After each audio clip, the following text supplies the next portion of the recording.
Hi hello welcome back to my channel. എനിക്ക് ഒത്തിരി സന്തോഷമുണ്ട് കേട്ടോ. എനിക്ക് ഒരുപാട് റിക്വസ്റ്റ് വന്നിരുന്നു ചീസ് കേക്കിൻ്റെ റെസിപ്പി വീണ്ടും കാണിക്കാമോ എന്ന് ചോദിച്ചിട്ട്. അപ്പോൾ ഇത്തവണ ബ്ലൂബെറി ചീസ് കേക്കാണ് ഞാൻ നിങ്ങൾക്കായിട്ട് ഷെയർ ചെയ്യുന്നത്. അതും വളരെ സിമ്പിളായിട്ടുള്ള മെത്തേഡിലൂടെയാണ് നമ്മൾ ഈ ചീസ് കേക്ക് റെഡിയാക്കിയിട്ടുള്ളത്. നമ്മുടെ ചീസ് കേക്കിൻ്റെ ആദ്യത്തെ സ്റ്റെപ്പ് എന്ന് പറയുന്നത് ഒരു ബേസ് തയ്യാറാക്കി എടുക്കുക എന്നുള്ളതാണ്. അതും ഡൈജസ്റ്റീവ് ബിസ്ക്കറ്റിൻ്റെ ബേസാണ്. അപ്പോൾ ഞാൻ ബിസ്ക്കറ്റ് ചെറുതായിട്ടൊന്ന് പൊടിച്ചെടുക്കാൻ പോവുകയാണ്. നമ്മൾ മിക്സിയിലൊന്നും പൊടിക്കേണ്ട, നമ്മുടെ കൈ വെച്ച് തന്നെ പൊടിച്ചാൽ പൊടിയുന്ന രീതിയിലുള്ള ബിസ്ക്കറ്റാണ് ഡൈജസ്റ്റീവ് ബിസ്ക്കറ്റ്. നന്നായിട്ടൊന്ന് പൊടിച്ചെടുക്കാം.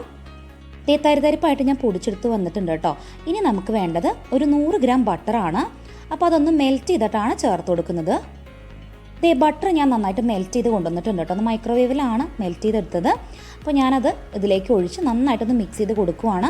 അപ്പോൾ നമ്മുടെ ഡൈജസ്റ്റീവ് ബിസ്ക്കറ്റ് ഒരു പാക്കറ്റാണ് കേട്ടോ എടുത്തിട്ടുള്ളത്.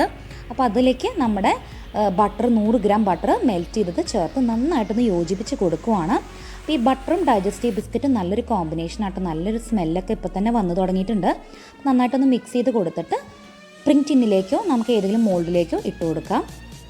എല്ലാവരുടെയും കയ്യിൽ സ്പ്രിംഗ് ടിൻ ഉണ്ടാവണമെന്നില്ല. അപ്പോൾ എൻ്റെ കയ്യിലും ഇല്ല കേട്ടോ. അപ്പോൾ ഞാൻ എന്താ ചെയ്തതെന്ന് വെച്ചാൽ ഫോയിൽ പേപ്പർ വെച്ചിട്ട് നല്ല കട്ടിയിൽ ഒരു മോൾഡ് തയ്യാറാക്കി എടുത്തതാണ്. അതായത് ഒരു ഫോയിലിൻ്റെ റിങ് പോലെ. അതിൻ്റെ താഴെ കേക്ക് ബേസാണ് വെച്ച് കൊടുത്തിട്ടുള്ളത്.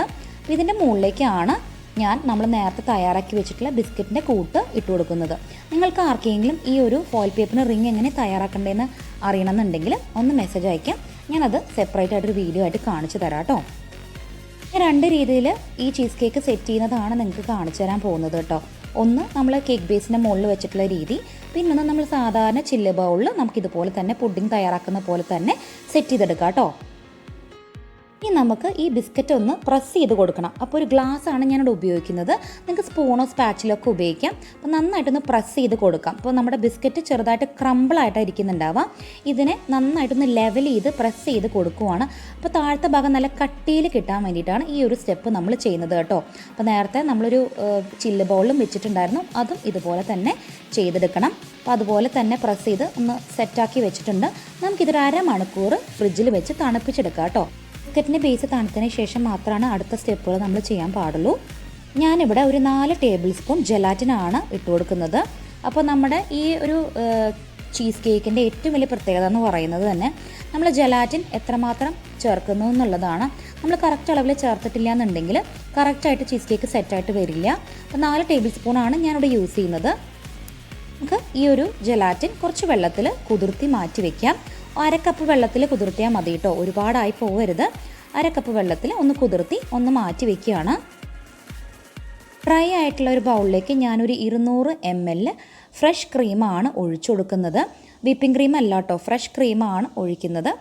അതിനുശേഷം നമ്മൾ ഇതിലേക്ക് കുറച്ച് തൈര് ചേർക്കുന്നുണ്ട്. സാധാരണ പുളിപ്പുള്ള തൈരല്ല, നമ്മൾ ടിന്നിൽ വരുന്ന അത്രയും പുളിപ്പില്ലാത്തൊരു തൈര് നമുക്ക് കിട്ടാറുണ്ട് അല്ലേ. അത്രമാത്രം പുളിയൊന്നും ഉണ്ടാവില്ല. ഒരു നോർമൽ രീതിയിലായിരിക്കും ആ തൈരിൻ്റെ ഒരു പുളിപ്പ് നമുക്ക് ഉണ്ടാവാം. അതാണ് ഞാൻ ചേർക്കുന്നത്. ഒരു 300 ml ചേർക്കുന്നുണ്ട് കേട്ടോ. നല്ല കട്ട തൈരാണ്. ടിന്നിൽ വരുന്ന തൈര് തന്നെ ചേർക്കണം. നമ്മൾ സാധാരണ പാക്കറ്റ് തൈര് ചേർത്ത് കഴിഞ്ഞാൽ ഭയങ്കര പുളിപ്പായിരിക്കും. ഇതെല്ലാം ചേർത്ത് നന്നായിട്ടൊന്ന് യോജിപ്പിച്ചെടുക്കാം. നമുക്ക് ബീറ്ററിൻ്റെ ആവശ്യമൊന്നുമില്ല കേട്ടോ. ഇനി ഞാൻ ചേർക്കുന്നത് ക്രീം ചീസാണ്. ഇത് 1 ലിറ്റർ പാലിൽ ഞാൻ തയ്യാറാക്കിയ ക്രീം ചീസാണ്. ആർക്കെങ്കിലും ക്രീം ചീസിൻ്റെ റെസിപ്പി കാണുന്നുണ്ടെങ്കിൽ ഞാൻ ചാനലിൽ ചെയ്തിട്ടുണ്ട്. അതിൻ്റെ ലിങ്ക് എല്ലാം ഞാൻ ഡിസ്ക്രിപ്ഷൻ ബോക്സിൽ കൊടുക്കാം. അപ്പോൾ ഒരു 300 ഗ്രാമോളം ക്രീം ചീസാണ് ചേർത്ത് കൊടുക്കുന്നത്. നിങ്ങൾക്ക് കടയിൽ നിന്ന് വാങ്ങിച്ചിട്ടുള്ള ക്രീം ചീസ് ആണെങ്കിലും ചേർത്ത് കൊടുക്കാം. അപ്പോൾ വീട്ടിൽ തന്നെ നമുക്ക് സിമ്പിളായിട്ട് ചെയ്യാവുന്ന കാര്യങ്ങളേ ഉള്ളൂ കേട്ടോ ഇതൊക്കെ. നന്നായിട്ടൊന്ന് യോജിപ്പിച്ച് കൊടുക്കുകയാണ്. പെട്ടെന്നൊന്ന് നന്നായിട്ടൊന്ന് ചേർന്ന് വരാൻ വേണ്ടിയിട്ട് ഞാനൊരു ബലൂൺ വിസ്കറാണ് എടുത്തിട്ടുള്ളത്. ബീറ്ററിൻ്റെ ആവശ്യമൊന്നുമില്ല കേട്ടോ. നമുക്കിനി ആവശ്യത്തിന് പഞ്ചസാരയാണ് ചേർത്ത് കൊടുക്കേണ്ടത്. അപ്പോൾ ബ്ലൂബെറി ചീസ് കേക്കാണ്. അപ്പോൾ നമ്മുടെ ആവശ്യത്തിന് മധുരം ചേർത്താൽ മതി. ബ്ലൂബെറി ആയതുകൊണ്ട് തന്നെ ചെറിയൊരു പുളിപ്പ് കാണും നമ്മുടെ ഈ ചീസ് കേക്കിന്. അപ്പോൾ അതനുസരിച്ചിട്ട് നമുക്ക് മധുരം ചേർത്ത് കൊടുക്കാം. ഒരുപാട് മധുരം ചേർത്ത് കൊടുക്കണ്ട, കാരണം ഇതിൻ്റെ ഒരു ഫ്ലേവർ എന്ന് പറയുന്നത് തന്നെ ചെറിയൊരു പുളിപ്പുള്ള ടേസ്റ്റാണ്. അപ്പോൾ നമുക്ക് ആവശ്യത്തിന് മാത്രം പഞ്ചസാര ചേർത്ത് കൊടുത്താൽ മതി. നമ്മൾ 1 കപ്പ് ബ്ലൂബെറി ക്രഷാണ് ചേർത്ത് കൊടുക്കുന്നത്. ബ്ലൂബെറി ക്രഷ് ഇപ്പോൾ എല്ലാ സൂപ്പർ മാർക്കറ്റിലും അവൈലബിൾ ആണ് കേട്ടോ. അപ്പോൾ ഇതിൻ്റെ ഒരു ഫ്ലേവർ എന്ന് പറയുന്നത് പുളിയും മധുരവുമാണ്. അപ്പോൾ നമുക്കത് ആവശ്യത്തിന് ചേർത്ത് കൊടുക്കാം. നിങ്ങളുടെ ഇഷ്ടത്തിന് ചേർത്ത് കൊടുക്കാം കേട്ടോ. എനിക്ക് നല്ലോണം ഇതിൻ്റെ ഫ്ലേവർ ഇഷ്ടമാണ്. അപ്പോൾ ഞാൻ 1 കപ്പോളം ചേർത്ത് കൊടുക്കുന്നുണ്ട്. ഇതിലും കൂടുതലും വേണമെങ്കിൽ ചേർത്ത് കൊടുക്കാം. അതൊക്കെ നമ്മുടെ ഇഷ്ടത്തിന് മാറ്റങ്ങളൊക്കെ വരുത്താം. നന്നായിട്ടൊന്ന് യോജിപ്പിച്ച് കൊടുക്കുകയാണ് കേട്ടോ. നന്നായിട്ട് യോജിപ്പിച്ച് വെച്ചിട്ടുണ്ട്. കണ്ടാൽ തന്നെ അറിയാം ഇതിൻ്റെ ഒരു കളർ ലൈറ്റ് പിങ്ക് ഷെയ്ഡാണ്. നല്ല ഭംഗിയായിട്ടോ ഇതിൻ്റെ കളർ കാണാൻ തന്നെ. നമ്മൾ ജലാറ്റിൻ ഉരുക്കിയതാണ് ചേർത്ത് കൊടുക്കുന്നത്. നല്ലോണം ഉരുക്കിയെടുത്ത ജലാറ്റിൻ വേണം ചേർത്ത് കൊടുക്കാനായിട്ട്. ഒട്ടും തന്നെ തരിതരി ഉണ്ടാവാത്ത രീതിയിൽ വേണം നമ്മൾ ജലാറ്റിൻ ഉരുക്കിയെടുക്കാനായിട്ട്.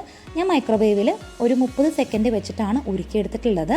അപ്പോൾ എപ്പോഴും ശ്രദ്ധിക്കണം, നമ്മൾ ഗ്യാസിലാണെങ്കിലും നമുക്ക് ഡബിൾ ബോയിലിംഗ് മെത്തേഡിലൂടെ നമുക്ക് ജലാറ്റിനൊക്കെ മെൽറ്റ് ചെയ്തെടുക്കാം. അപ്പോൾ ഒട്ടും തന്നെ കട്ട കെട്ടാത്ത രീതിയിൽ നന്നായിട്ടൊന്ന് മിക്സ് ചെയ്ത് കൊടുക്കണം. ജലാറ്റിൻ ചേർക്കുന്ന കൂട്ടത്തിൽ തന്നെ നല്ലോണം ആ ഒരു ബലൂൺ വിസ്കർ വെച്ച് നന്നായിട്ടൊന്ന് മിക്സ് ചെയ്ത് കൊടുക്കുകയാണ് ഇതിൻ്റെ മെയിനായിട്ടുള്ളൊരു കാര്യം. നമ്മുടെ കൂട്ട് തയ്യാറായിട്ടുണ്ട്. നമുക്ക് നേരത്തെ സെറ്റ് ചെയ്ത് വെച്ചിട്ടുള്ള ബിസ്ക്കറ്റിൻ്റെ ലെയറിലേക്ക് ഒഴിച്ചെടുക്കാൻ പോവുകയാണ്. മെഷർമെൻറ്റ് കപ്പ് വെച്ചിട്ടാണ് ഞാൻ ഒഴിച്ചെടുക്കുന്നത് കേട്ടോ. നമുക്ക് നേരെ അങ്ങോട്ട് ഒഴിച്ചെടുക്കണ്ട. നമ്മുടെ ഒരു ബിസ്ക്കറ്റിൻ്റെ കൂട്ടൊക്കെ പൊട്ടിപ്പോവാനും നമ്മുടെ സൈഡിലെ ഫോയിൽ പേപ്പർ ഒന്ന് പൊട്ടിപ്പോവാതിരിക്കാൻ വേണ്ടിയിട്ടാണ് ഒരു മെഷറിംഗ് കപ്പ് എടുത്ത് ഞാൻ ഒഴിച്ചു കൊടുക്കുന്നത്. ഒരു 4 കപ്പോളം ഞാൻ ഒഴിച്ചു കൊടുക്കുന്നുണ്ട്. ഇതിൻ്റെ ഹൈറ്റ് നമ്മുടെ ഇഷ്ടത്തിന് കൂടുതലായിട്ട് കിട്ടണമെങ്കിൽ കുറച്ച് കൂടുതൽ ക്വാണ്ടിറ്റിയിൽ ഒഴിച്ചു കൊടുത്താൽ മതി. നമുക്ക് ബാക്കിയുള്ളത് നമ്മൾ നേരത്തെ സെറ്റ് ചെയ്തിട്ടുള്ള ചില്ല് ബൗളിലേക്കും ഒഴിച്ചു കൊടുക്കുകയാണ് കേട്ടോ. അപ്പോൾ ചില്ല് ബൗളിൽ ഒഴിക്കുന്ന സമയത്ത് 1/4 ഭാഗം വരെയാണ് നമ്മൾ ഒഴിച്ചു കൊടുക്കുന്നത്. കാരണം അതിൻ്റെ മുകളിലേക്ക് ചെറിയൊരു ടോപ്പിംഗ് കൂടി നമ്മൾ ചേർത്ത് കൊടുക്കുന്നുണ്ട്. ഇനി നമുക്കൊരു 2 മണിക്കൂർ ഇത് സെറ്റ് ചെയ്യാനായിട്ട് വെച്ച് കൊടുക്കാം. അപ്പോൾ നന്നായി സെറ്റ് ചെയ്തതിന് ശേഷമാണ് മുകളിലേക്കുള്ള ടോപ്പിംഗ് നമ്മൾ ചേർത്ത് കൊടുക്കുന്നത് കേട്ടോ. ഒരു 3 ടേബിൾ സ്പൂണോളം ബ്ലൂബെറി ക്രഷ് ഞാൻ എടുത്തിട്ടുണ്ടായിരുന്നു. അതിലേക്ക് കുറച്ച് ജലാറ്റിൻ, ഒരു 1/2 സ്പൂൺ ജലാറ്റിൻ നന്നായിട്ട് അലിയിച്ചതാണ് ഞാൻ ഈ ഒരു ബ്ലൂബെറിയിലേക്ക് ചേർത്ത് കൊടുത്തിട്ടുള്ളത്. ഒരു ഗ്ലേസിങ് കിട്ടാൻ വേണ്ടിയിട്ടാണ്, മാത്രമല്ല ഒരു ടോപ്പിംഗ് കൊടുക്കാൻ വേണ്ടിയിട്ടും കൂടിയാണ് ഞാൻ അങ്ങനെ ചെയ്തിട്ടുള്ളത് കേട്ടോ. നിർബന്ധമുള്ള സ്റ്റെപ്പല്ല. നിങ്ങൾക്ക് വേണമെങ്കിൽ വെറുതെ തന്നെ ബ്ലൂബെറി ക്രഷ് ഒഴിച്ചു കൊടുക്കാവുന്നതാണ്. ഞാൻ കുറച്ച് ഒരു ഗ്ലേസിങ്ങും ഒന്ന് സെറ്റായി വരാനും വേണ്ടിയിട്ടാണ് കുറച്ച് ജലാറ്റിൻ ആഡ് ചെയ്തിട്ടുള്ളത്. തീർത്തും ഓപ്ഷനിലാണ്.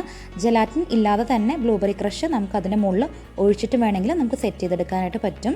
അപ്പോൾ നമുക്ക് എല്ലാം കംപ്ലീറ്റ് ആയിട്ടൊന്ന് സെറ്റ് ആവുന്നത് വരെ നമുക്കൊന്ന് തണുപ്പിച്ചെടുക്കാം. 2 മണിക്കൂറിന് ശേഷം നന്നായിട്ടൊന്ന് സെറ്റായി വന്നിട്ടുണ്ട്. ഓരോരുത്തരുടെ ഫ്രിഡ്ജിൻ്റെ തണുപ്പ് അനുസരിച്ചിട്ട് മാറ്റങ്ങളൊക്കെ വരാം. നന്നായി തണുത്തുനിന്ന് ഉറപ്പുന്നതിന് ശേഷം മാത്രമാണ് അൺമോൾഡ് ചെയ്യാൻ പാടുള്ളൂ. ഞാനിവിടെ ഫോയിലിൻ്റെ ഒരു പേപ്പറിൻ്റെ റിങ്ങാണ് തയ്യാറാക്കി എടുത്തിട്ടുള്ളത്. അപ്പോൾ ഞാൻ ചെറുതായിട്ടൊന്ന് കട്ട് ചെയ്ത് കൊടുക്കുകയാണ് കേട്ടോ. അപ്പോൾ കറക്റ്റായിട്ട് കട്ട് ചെയ്തെടുത്താലാണ് നമുക്കത് പെട്ടെന്ന് തന്നെ എനിക്ക് ഊരിയെടുക്കാനായിട്ട് പറ്റുള്ളൂ. അപ്പോൾ നമുക്ക് ചെറുതായിട്ടൊന്ന് കട്ട് ചെയ്തിട്ട് നമുക്കൊന്ന് തുറന്ന് നോക്കാം നന്നായി സെറ്റായിട്ടുണ്ടോ എന്നുള്ളത്. ചെറുതായിട്ട് ഒന്ന് കട്ട് ചെയ്ത് കൊടുത്തിട്ടുണ്ട് കേട്ടോ നമ്മുടെ ഫോയിൽ പേപ്പർ. ഇനി പതുക്കെ ഒന്ന് ഇളക്കി മാറ്റുവാണ്. നമ്മുടെ കറക്റ്റായിട്ട് സെറ്റായിട്ടുണ്ടെങ്കിൽ ആ കറക്റ്റ് ഷേപ്പിൽ തന്നെ ഇത് കിട്ടുന്നതാണ്. അപ്പോൾ നല്ലോണം സെറ്റായി വന്നിട്ടുണ്ട്. ശരിക്കും നമ്മുടെ ക്രീം ചീസ് പുറത്തുനിന്ന് മേടിക്കാൻ കിട്ടുന്ന അതേ രീതിയിൽ തന്നെയാണ് നമുക്കതിൻ്റെ അപ്പിയറൻസ് കിട്ടിയിട്ടുള്ളത്. കണ്ടാൽ തന്നെ മനസ്സിലാവും നല്ല രീതിയിൽ സെറ്റായി വന്നിട്ടുണ്ട് കേട്ടോ. നമുക്ക് സ്പ്രിംറ്റിന് ഇല്ലയെന്ന് വിചാരിച്ചിട്ട് നമുക്ക് ഇതുപോലത്തെ റെസിപ്പികൾ ട്രൈ ചെയ്യാതിരിക്കരുത്. അപ്പോൾ നമുക്ക് ഇങ്ങനെയൊക്കെ സെറ്റ് ചെയ്തെടുക്കാനായിട്ട് പറ്റും കേട്ടോ. നല്ല രസമായിട്ട് അത് കാണാൻ തന്നെ. നമ്മുടെ ചില്ല് ബോളിൽ വെച്ചതും നന്നായി ഞാൻ സെറ്റ് ചെയ്തെടുത്തിട്ടുണ്ട്. അപ്പോൾ ഓരോ ഫ്രിഡ്ജിൻ്റെ തണുപ്പനുസരിച്ചിട്ട് ചെറിയ ചെറിയ മാറ്റങ്ങളൊക്കെ വരും. അപ്പോൾ നന്നായിട്ട് തണുത്തുനിന്ന് ഉറപ്പ് വന്നതിന് ശേഷം മാത്രം നിങ്ങൾക്കിത് കട്ട് ചെയ്ത് ഉപയോഗിക്കാവുന്നതാണ്. വളരെ പെർഫെക്റ്റ് കൺസിസ്റ്റൻസിയിലാണ് ഞാനിത് സെറ്റ് ചെയ്തെടുത്തിട്ടുള്ളത്. അപ്പോൾ എല്ലാവരും ഈ രീതിയിൽ തന്നെ ട്രൈ ചെയ്യാനായിട്ട് ശ്രദ്ധിക്കുക. സാധാരണ പുറത്ത് പോകുമ്പോഴൊക്കെയാണ് നമ്മൾ ഈ ബ്ലൂബെറി ചീസ് കേക്കൊക്കെ കഴിക്കാറ്. ഇനി നമുക്ക് വീട്ടിൽ തന്നെ സിമ്പിളായിട്ട് ചെയ്തെടുക്കാനായിട്ട് സാധിക്കും. ഇതിൻ്റെ ഒരു ഫ്ലേവർ എന്ന് പറയുന്നത് ചെറിയൊരു മധുരവും പുളിപ്പും ചേർന്നതാണ്. ഒത്തിരി പേർക്ക് ഈ ഫ്ലേവർ ഇഷ്ടമാണെന്ന് ഞാൻ അറിഞ്ഞിട്ടുണ്ടായിരുന്നു. അപ്പോൾ അവർക്ക് വേണ്ടിയിട്ടാണ് ഈ ഒരു സ്പെഷ്യൽ വീഡിയോ. ഇത് കഴിക്കാത്തവരാണെങ്കിൽ ഇത് തീർച്ചയായിട്ടും ഉണ്ടാക്കി നോക്കണം. അപ്പോൾ ഈ വീഡിയോ ഇഷ്ടപ്പെട്ടു എന്ന് വിചാരിക്കുന്നു. വീഡിയോ ഇഷ്ടപ്പെട്ടാൽ ലൈക്ക് ചെയ്യാനും ഷെയർ ചെയ്യാനും കമൻറ്റ് ചെയ്യാനും മറന്നു പോകരുത്. എൻ്റെ ചാനൽ ആദ്യമായിട്ട് കാണുന്നവരാണെങ്കിൽ സബ്സ്ക്രൈബ് ചെയ്യാനും തൊട്ടടുത്തുള്ള ബെല്ലൈക്കണിൽ ഓൾ എന്ന് പ്രസ് ചെയ്യാനും മറന്നു പോകരുത്. ഇനിയും പുതിയ രുചികളുമായിട്ട് നമുക്ക് കാണാം.